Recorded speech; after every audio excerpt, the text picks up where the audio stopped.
kelilipan aja, ngumpat-ngumpatnya luar biasa. Padahal cuma dikasih dikit dari makhluk Allah Subhanahu wa Ta'ala. Ini menunjukkan bahwa nikmat Allah ini kadang kalau tidak diingatkan itu lupa. Kadang tidak ingat. Yang namanya tidak ingat ya lupa. Dan lupa jadi nggak ingat. Tapi biasanya orang baru ingat ketika apa? Ketika dia kenikmatan tersebut dikurangi, atau bahkan alhamdulillah sampai dicabut, baru teringat. Itulah sebabnya selalu diingatkan di awal kajian apapun, pentingnya rasa syukur kita kepada Allah Subhanahu wa Ta'ala.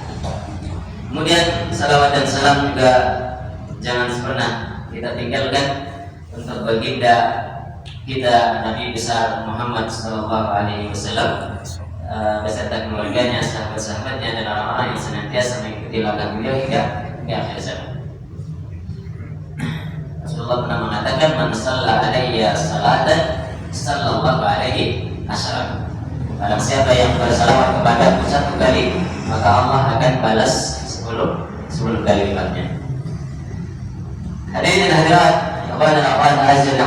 kita lanjutkan pertemuan pembahasan kitab Al-Khuluq Al-Hasan ini. Baru sekali kita bacakan, kita masuk pada pembahasan berikutnya. Kalau kemarin kita baru sampai di muqaddimah, masuk ke al-mabhath al-awwal dari buku atau kitab Al-Khuluq Al-Hasan, itu yang kitab Sunnah yang ditulis oleh Dr. Sa'id bin Ali Wahab Al-Qahtani. Beliau juga yang termasuk menulis Al-Adkar ya, Al-Adkar Sabahan wa Masaan. Baik, buku ini bercerita tentang atau disebutkan di dalamnya tentang akhlak, baik akhlak yang baik maupun akhlak yang buruk. Mari kita lihat pembahasan yang pertama tentang pengertian atau definisi dari akhlak itu sendiri. Sering mungkin kita menyebutkan orang itu akhlaknya baik, orang itu akhlaknya tidak baik, karena secara bahasa itu sebenarnya kurang tepat. Maka kita sedikit mempelajari tentang definisinya secara bahasa Arab. Ta'riful khuluq al-hasan. Definisi atau pengertian dari khuluq al-hasan. Khuluq dalam bahasa itu sebenarnya tulisannya al-khulqu. Ini lamnya itu sukun, khulqun. Tapi kan kalau lidah Indonesia itu susah biasanya. Maka menyebutnya khuluq, bukan khuluq. Sering ya dalam bahasa Arab itu kita ini sering yang sebenarnya asalnya adalah sukun kemudian dihidupkan. Seperti misalnya isim. Isim asalnya adalah ismun. Fi'il asalnya adalah fi'lun. Jadi karena susah fi'lun. Atau yang paling seringnya ya kata sebenarnya kan afun, tapi kita bilangnya apem. Sama sebenarnya artinya sama ya. Apem itu adalah afun asal katanya. Al-khulqu al-hasan, al-khulqu secara bahasa adalah as-sajiyah wat-taba' wal-muru'ah wad-din. Secara bahasa khulqun artinya adalah perangai, tabiat, kewibawaan atau yang menjadi patokan dalam diri seseorang, menjadi pedoman adil. Ini secara bahasa. Kalau kita lihat hakikatnya, al-khuluq itu khuluq adalah annahu suratul insan al-batinah. Sebenarnya khuluq adalah gambaran batin seseorang. Gambaran batin seseorang. Jadi di dalam diri kita ini ada khuluq. Ada khuluq. Yaitu yang ada disebutkan dalam sering kita kenal dalam jiwanya. Jadi kita ini kan ada lahir, ada batin. Ada lahir, ada batin. Kalau dalam batin kita ada perangai, ada tabiat yang dia akan memaknai secara khusus perilaku diri seseorang. Ini sesuatu yang sudah ada. Jadi sejak Allah menciptakan seseorang, maka diciptakan pula di dalamnya ada al-khuluq, ada tabiat, ada tabiat. Kalau secara batin dikatakan khulqun, secara bahasa Arabnya itu khulqun. Kalau yang lahirnya namanya khalqun. Jadi tulisannya sama, kalau nggak ada harokatnya maka hurufnya sama. Kha, lam, qaf. Huruf kha, lam, qaf. Kalau dibaca khulqun, khulqun ini berarti maksudnya adalah sesuatu yang ada di dalam diri. Tapi kalau dibaca khalqun maka itu adalah ciptaan. Ciptaan lahiriah seseorang. Penciptaannya Allah Subhanahu wa taala yang berupa wajahnya, tubuhnya, kelihatan. Itu namanya khalqun. Kalau perangainya namanya khulqun. Bahasa Arab itu unik, ya. Bahasa Arab itu salah baca bisa salah arti atau beda arti. Jadi pada diri kita ini sudah ada yang namanya tabiat, baik tabiat yang hasan, yang baik maupun yang sayyi, maupun yang buruk. Jadi ada potensi pada diri kita ini, potensi berbuat baik ataupun berbuat buruk. Gak ada orang yang lahir kemudian langsung baik terus atau buruk terus, karena dua-duanya adalah ciptaan Allah yang sudah ada pada diri seseorang. Maka saking baiknya Allah ketika menciptakan manusia, Allah ciptakan pula pengiringnya dari makhluk lain yang kita kenal dengan istilah qarin. Yang kita kenal dengan istilah qarin. Qarin itu bukan hanya dari jin, qarin itu juga dari malaikat. Jadi Allah ketika menciptakan manusia diciptakan juga dua makhluk dari kalangan jin dan makhluk dari kalangan malaikat. Makhluk yang diciptakan dari nar, api, dan makhluk yang diciptakan dari nur, cahaya. Dua makhluk inilah yang mengiringi sejak kita diciptakan sampai meninggal dunia. Dan dua makhluk ini satunya mengajak kepada kebaikan, satunya mengajak kepada keburukan. Semua makhluk Allah. Pada sampai Rasulullah kan pernah mengatakan pada diri kalian itu ada qarin. Hanya saja Allah menyelamatkan aku dari qarin jahat.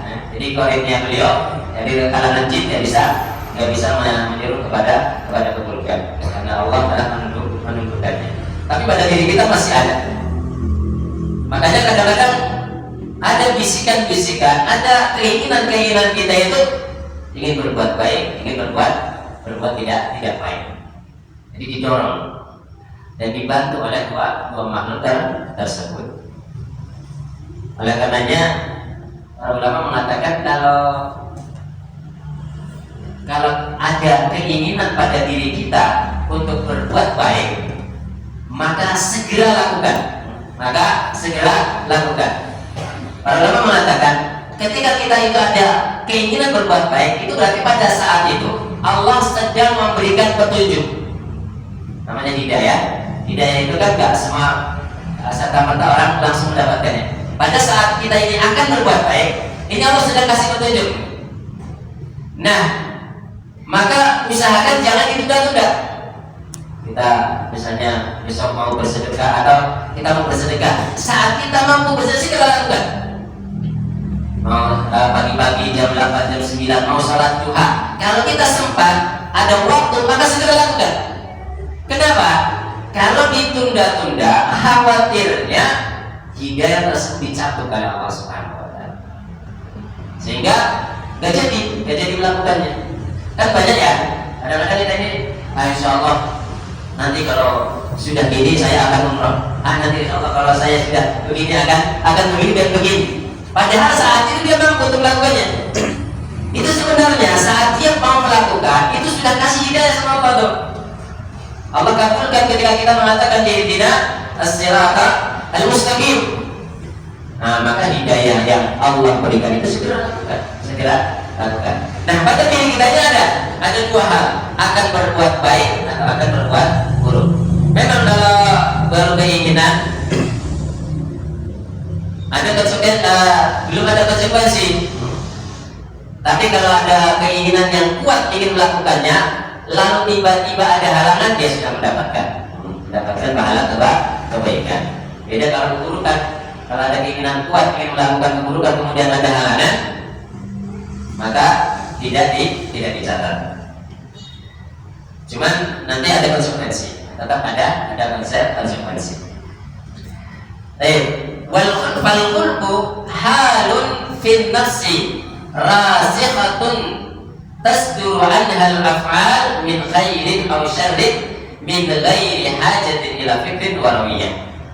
Jadi khuluq adalah kondisi pada diri seseorang yang melekat, yang sudah ada, yang nempel, sudah nempel berada pada diri seseorang, yang dia akan memunculkan perbuatan-perbuatan dari khuluq ini, perbuatan baik atau perbuatan buruk.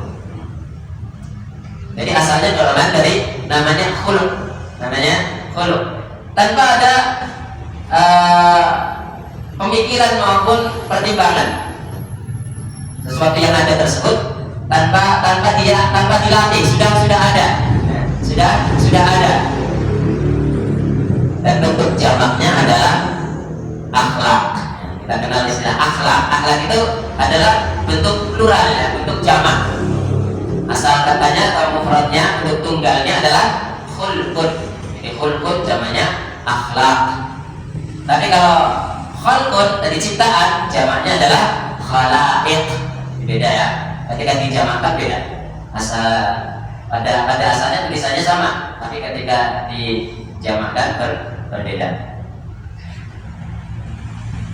Jadi akhlak adalah bentuk jamak dari khulqun, yaitu ilmun mawdu'uhu ahkam qayyimah tata'allaq bil a'mali allati tusab bil hasab atau al-qabul. Jadi akhlak adalah ilmu yang pembahasannya di dalamnya membahas tentang hukum-hukum yang berkaitan dengan amal-amal seseorang yang disifati dengan baik atau buruk. Baik atau buruk. Makanya biasanya kalau pembahasan akhlak itu isinya ada atau hal-hal yang berkaitan dengan perbuatan seseorang, baik yang benar ataupun yang tidak benar. Keadaan ini terbagi menjadi dua macam. Dalam masalah akhlak tadi ada dua macam. Al-qismul awal ma yakunu tabi'iyan min asli al-mizaj. Yang pertama, yang itu menjadi tabiat dari asalnya. Tabiat dari asalnya yang kita kenal dengan istilah refleks. Sudah refleks. Jadi ada, dan itu tanpa pemikiran, tanpa pertimbangan, sudah ada. Contohnya misalnya seorang dipengaruhi oleh sesuatu kemudian langsung muncul aslinya, muncul dari perbuatan yang tersebut. Misalnya disinggung dikit langsung marah, emosionalnya meningkat.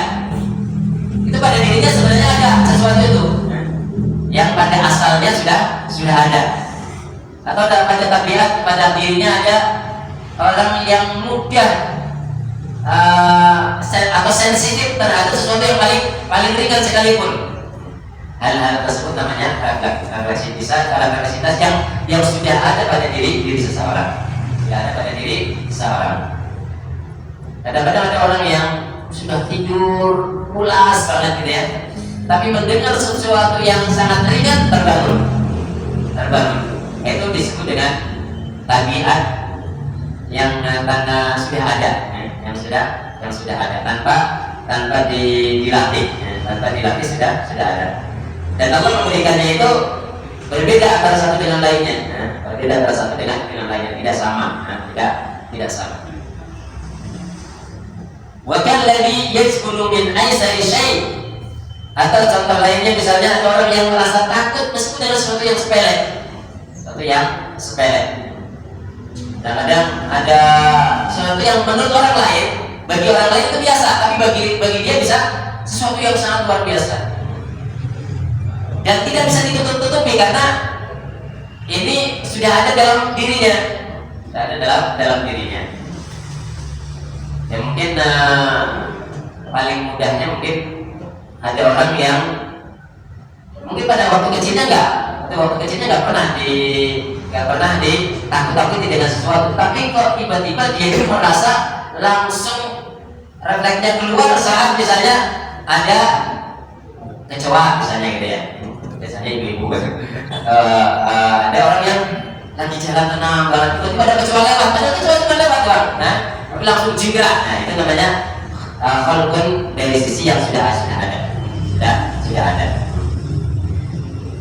Adapun macam yang kedua adalah ma yakunu mustafadan bil 'adah wa tadrib. Sesuatu yang dia didapatkan dari kebiasaan atau latihan. Kebiasaan atau latihan. Mobil hitam yang sakit. Oh iya, ada pemilik kalau masuk. Sesuatu yang bisa terjadi karena dilatih. Ini macam yang kedua. Jadi ada sesuatu yang sudah ada pada diri kita, tanpa dilatih sudah muncul, sudah ada. Dan macam yang kedua ada yang perlu latihan. Orang yang mungkin dan tabiat tadi yang tadinya sudah ada itu bisa dilatih untuk tidak ada. Bisa dilatih untuk tidak ada. Misalnya orang itu punya sifat pemarah. Kalau dia berusaha untuk melatih dan dilatih hingga sampai pada akhirnya Allah kasih petunjuk, Allah kasih hidayah hingga menjadi welas asih, itu bisa. Itu secara tayyibnya itu bisa. Seperti pernah ada yang bercerita tentang seseorang yang tadinya benar-benar pemarah banget. Setiap transaksi, kebetulan dia itu pedagang, setiap transaksi ada sesuatu yang menyinggung dikit langsung marahnya luar biasa. Kemudian dia mencoba untuk membenahi diri sampai pada akhirnya orang nggak percaya kalau dia itu orang yang sangat baik hati, karena tadinya sudah terkenal pemarah. Nah, tapi begitu kemudian dia latih sampai akhirnya seseorang kalau yang tadinya nggak mau beli sama dia jadi beli karena saking terpengaruh dengan welas asihnya luar biasa. Yang demikian ini bisa dilatih. Maka bagian yang kedua adalah sesuatu yang bisa didapatkan dari kebiasaan ataupun latihan, yang kemudian menjadi peranginya. Kemudian ada istilah lain yaitu as-suluk. Jadi ada khuluq, ada suluk. Apa bedanya? Amma suluk fa wasiratul insani wa madhabuhu wa tijahuhu. Yuqal fulan husnul khuluq aw sayyi'us suluk. Fulan husnul suluk aw sayyi'us suluk. Adapun suluk adalah perjalanan atau jalan hidup seseorang yang nampak di luarnya. Jadi kita bisa mengatakan orang itu baik akhlaknya. Kalau secara bahasa yang benar adalah dia baik suluknya, karena bisa kita lihat. Kalau akhlak itu nggak bisa dilihat. Jadi dalam diri kita itu ada khuluq yang ketika nampak pada diri seseorang menjadilah suluk. Jadi dari khuluq menjadi suluk. Ketika suluk itu nampak, itu menunjukkan berarti khuluqnya seperti itu. Asalnya seperti ini. Kalau spontan ya, Sebab kadang-kadang ada orang yang penampakannya kayak baik banget, ternyata penjahat, bukan penjahit. Ternyata banyak penjahat. Kadang-kadang orang mau nyopet, bagus banget gitu ya. Orangnya masya Allah, kami sudah kata sebenarnya ya.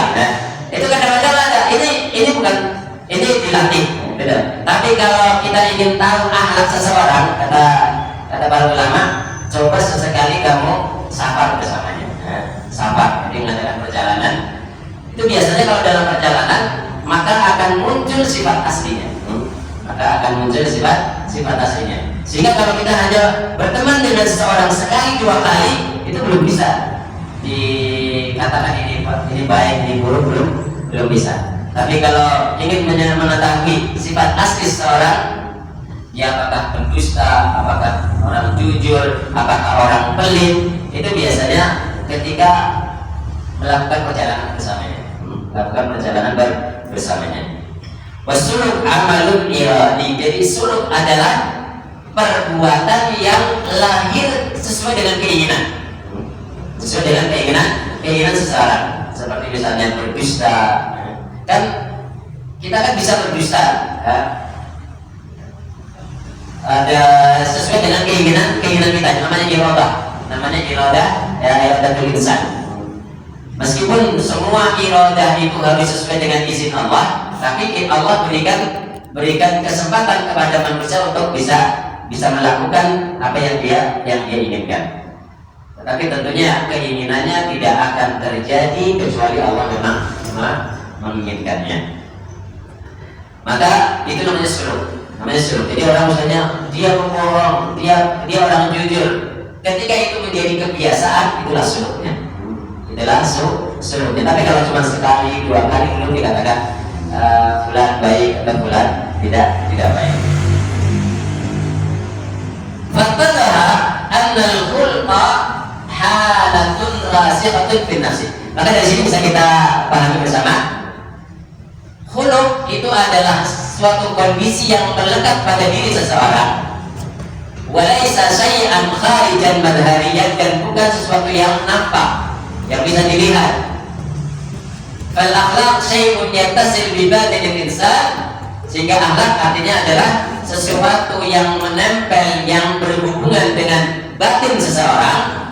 Wala budda lana min madharin yaduluna an hadhihi sifat nafsiyah, dan kita tidak bisa melihatnya, baru bisa dilihat ketika muncul pada permukaan, yang itu kemudian kita disebut dalam bahasa Arabnya adalah suluk. Jadi kalau dalam rapat yang benar ya, kalau sesuai kaidah Arabiah, kalau dalam rapat berarti bisa yang ada nilainya itu namanya suluk, bukan akhlaknya, bukan nilai akhlaknya berapa. Nilai akhlak nggak bisa dinilai karena masih dalam diri. Tapi kalau sudah muncul, itu namanya suluk. Fasuluku huwa al-madhar al-khariji lil khalqi. Maka suluk adalah penampakan yang keluar pada diri seseorang. Fanahnu nastahilu minas sulukil mustamir bi syahsin ala ma qalbihi. Maka kita bisa mengambil petunjuk atau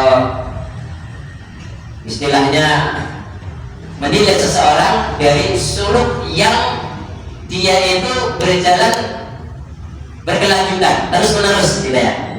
Dikatakan suluk dia itu misalnya dikatakan orang jujur jika kejujurannya itu dalam berbagai keadaan. Dia dikatakan seorang pemurah, bukan pemarah, ketika pada kondisi yang mendesak atau kondisi yang memang seorang biasanya akan muncul itu ketika dizalimi. Jadi misalnya ada orang dizalimi, kemudian bagaimana sesuatu yang keluar darinya, itulah kebiasaannya. Itulah suluknya. As-suluku dalilul khalqi, sehingga suluk adalah dalil terhadap perangai seseorang. Orang bersuluk bisa menjadi kebiasaannya, bahkan dikatakan sifatnya. Faidah kana suluk hasanan dalla ala khuluqin hasan. Kalau suluknya baik, berarti akhlaknya baik. Kalau suluknya baik dan terus menerus, berarti akhlaknya baik. Baik kana suluku sayyi'an, kalau dia suluknya buruk, ini menunjukkan ada akhlak yang buruk pada diri seseorang. Kemudian beliau mengumpamakan anna sajarah tu'raf bit-thamar. Pohon itu bisa tahu ini satu pohon itu bisa berbuah baik atau enggak ketika sudah berbuah. Bagaimana kalau khuluq al-hasan yu'raf bil amal at-thayyibah. Makanya suluk yang baik itu mencerminkan tentang akhlaknya yang baik. Nah, yang baik. Ini cara pengertian seperti itu ya. Dan tapi itu tidak sekali dua kali ya. Kalau sekali dua kali kan orang bisa membuat-buat, orang bisa membuat-buat. Tapi pada kondisi yang seseorang akan keluar aslinya, maka itulah suluknya. Misalnya orang dizolimi, dia sudah berbuat baik, kemudian digibah, dikatakan fulan ini begini. Nah, dulu seseorang itu kan akan membalas, bahkan bisa jadi melakukan sesuatu yang lebih buruk. Tapi kalau yang akhlaknya baik, maka yang keluar darinya